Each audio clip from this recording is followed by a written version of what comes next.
Thank you, Jose. Hello, everybody. I'm so glad to be here. Thank you for having me. It's indeed an honor and a privilege to represent Deshpande Startups and be amongst you all. I thought I'd start the presentation with the topic of accelerating positive climate change through technology business incubators. Yesterday, we had some wonderful conversations around how climate action is happening, and then we are trying to see how best we can accelerate positive climate action through various means, and how technology business incubators like ours can play an active role in all of this. Right? Sanjeev, you mentioned about tier 2 and tier 3 cities. Sorry, it's a media article, but I couldn't help to pick it up. But I really understand the point of view which you're coming from, and we also started using the same. But just to give you statistics about how the whole startup scenario in India has been moving. The emerging cities or clusters have been kind of becoming home to around 45% of startups in India now. In 2016, they were around 300, the number of DPIIT recognized startups, and now it is almost around 1.25 lakhs. Look at the way in which India has become, it's probably the third largest startup ecosystem in the world. We have around 1,800 plus venture capitalists and then around 1,000 plus incubators. Right? A little brief about startup funding in India. While I'm sure we all can go deeper into angel investors, venture funds and students, which may not be relevant for today, but let's look at how the Indian government through TBI is supporting technological business incubators like ours. There are broadly around 3 programs. Through DST, there is Nidhi Prayas and Nidhi EIR. Through DBT, there is BIRAC. There is Startup India Seed Fund Scheme, almost to a tune of around 800 crores plus. And there is Atal Incubation Mission from Niti Aayog, around 72 Atal Incubation Centers all over India. That number may have been updated.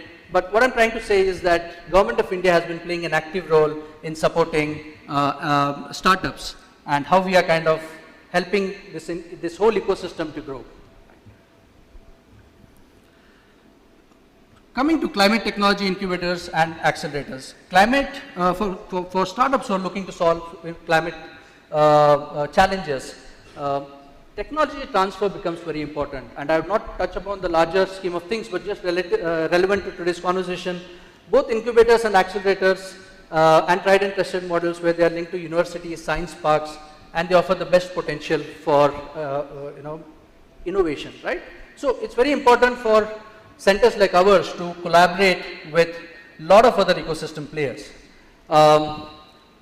Accelerators are the new type of startup support which has shown over a period of time, and when done correctly, they meet the needs of high technology, which is very relevant and important for emerging startups in climate tech. How do we strengthen this whole ecosystem, and especially in developing countries, right? There is an innovation needed, there is commercialization needed of this technology. UNFCCC defines it as climate technology as any equipment, technique, practical knowledge or skill to reduce GHG emissions or adapt to climate change. While the world currently needs both existing climate technologies to be fully transferred, how can we kind of find ways to synergize amongst different countries and see how best we can take those technologies, either use them and kind of improvise them or bring in something new. While there are different phases in current sources of finance, but I'll just touch upon the initial one, which is innovation, R&D, and that is where majority of the challenge happens for startups who are looking into this particular segment, right? There's a lot of innovation needed, there's a lot of prototyping needed, a lot of handholding needed, so they end up spending a lot of time in this particular band, and that is where a lot of support is needed, and that is where through government funding and funding sources, institutions like ours come into play, where we kind of support the whole ecosystem for startups to incubate, accelerate, and take those bets, take those risks, try out different models so that they start getting closer to their MVP. A little bit about Deshpande Foundation. We are a global sandbox footprint. There's MID Deshpande Center, Pond Deshpande Center. We were broadly having around 3 pillars, which is one is Deshpande Skilling, Deshpande Foundation and Deshpande Startups. We look at micro-entrepreneurship, agriculture, startups, and skilling. All of these institutions are based out of Hubli, as you mentioned, and we work across these diverse sectors. About our founders, this is Guraj Deshpande, investor in several companies. I'm sure some of them you might recognize.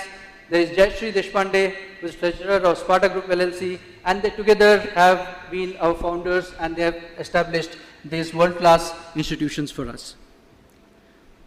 A quick snapshot about what we do. We started in 2016 with a vision to be number one choice for startups addressing semi-urban and rural India. And this is how we have grown over the last few years. Sector focus has been around food tech, industry, agri-tech, broader Bharat impact, and this kind of covers around market access, innovation packaging, food processing for food tech, going towards agri-tech, pre-harvest, post-harvest. So what I'm trying to make you understand here is that across different sectors, settled in Hubli and in around places, and also people who are looking to solve for Bharat, we have given them an ecosystem which helps them to cover broader areas, not just in agriculture, but also around different emerging sectors. Right? And this is overall a snapshot about the patents granted and how we have kind of incubated the whole ecosystem.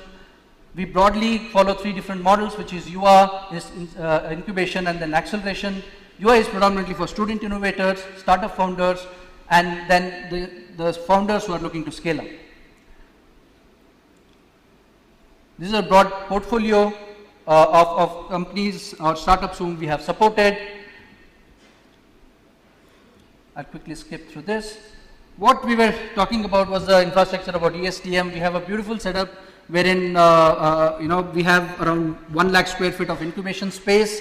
At our place, we have around 300 plug-and-play workstations, around 2 acres of field studies, land for field studies. There is 6,000 square feet for prototyping, mechanical lab, electronics lab for 3D printing, and we have Government of Karnataka supported ESDM manufacturing facility, which we just heard.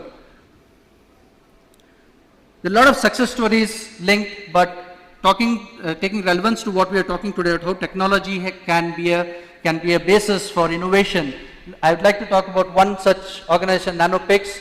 They found a way to integrate software solutions with image and video processing, and they have been able to file 400 plus patents over the journey with us. There is another organization who we incubated called as Wide Mobility. Look at them as somebody who is looking to use X-ray to find what sort of insects are there in fruits and vegetables, fruit flies basically. There's another company called as GridFlow, which is trying to solve for functional a pod which is used for urban and rural mobility. There is Pecural, which is looking to use technology and reduce food wastage. These are the broader partners who are supported, our ecosystem partners whom we have worked with, our academic partners. So a good thriving ecosystem for us has been because we have been blessed to have so many wonderful partners who have supported us in our journey. Right? Thank you so much. I have a video to play. I thought I was able to give you a brief about how technology has been a basis for innovation, solving for climate, as well as how technology business incubators like ours can thrive, where the entrepreneurs can thrive and make home for the next billion-dollar journey, right? Is it here? I have to change it. Okay, I'll do that, don't worry.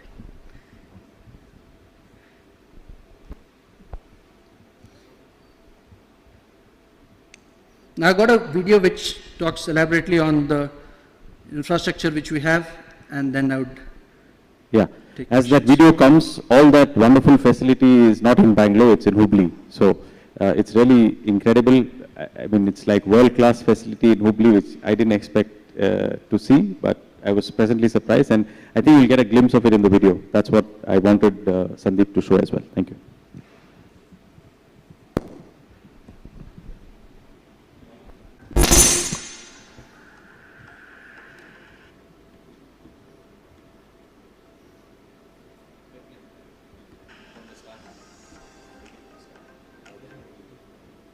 It's not paid.